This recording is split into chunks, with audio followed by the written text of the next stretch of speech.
Kaleshwaram project మీద జరుగుతున్న CBI విచారణ గురించి ఆ వివరాలేంటో ఒక్కసారి క్విక్గా చూద్దాం. అసలు విషయమేంటంటే, కాళేశ్వరం ప్రాజెక్టులో ముఖ్యంగా మేడిగడ్డ, అన్నారం, సుందిల్లా బ్యారేజ్ల కట్టడంలో క్వాలిటీ సరిగా లేదని, డబ్బులు దుర్వినియోగమయ్యాయని పెద్ద ఎత్తున ఆరోపణలు వచ్చాయి కదా. వాటిపైనే ఇప్పుడు ఈ విచారణ నడుస్తోంది. దీనికి కారణం జస్టిస్ పీసీ ఘోష్ కమిషన్ ఇంకా నేషనల్ డ్యామ్ సేఫ్టీ అథారిటీ ఇచ్చిన రిపోర్ట్లే. సరే, ఇందులో మనం ముఖ్యంగా గమనించాల్సినవి ఓ 3 పాయింట్సున్నాయి. మొదటిది, ఈ ఎంక్వైరీ ఎలా స్టార్ట్ అయిందంటే, జూలై 31న జస్టిస్ ఘోష్ కమిషన్ రిపోర్టు వచ్చింది.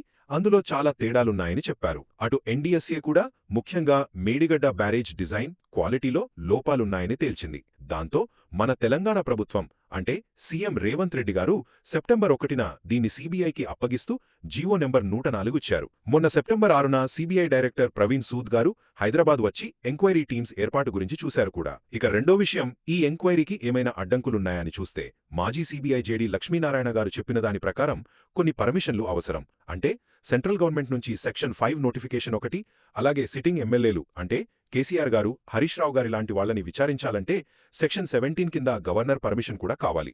ఇవి రావడానికి కొంచెం టైం పట్టొచ్చు. దానివల్ల ఎంక్వైరీ ఆలస్యమయ్యే ఛాన్సుంది. మరి మూడో పాయింట్, పాలిటిక్స్.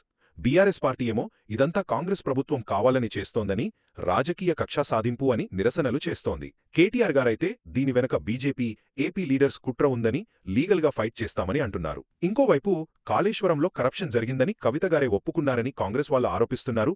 ఇంకా వివరాలు చెప్పాలని డిమాండ్ చేస్తున్నారు. సింతున్నే చెప్పాలంటే, ప్రభుత్వం ఆర్డర్తో సీబీఐ ఎంక్వైరీ అయితే మొదలైంది. కానీ ఈ పర్మిషన్లు, రాజకీయ రచ్చ మధ్య ఇది ఎంత దూరం, ఎంత వేగంగా వెళ్తుందో చూడాలి మరి.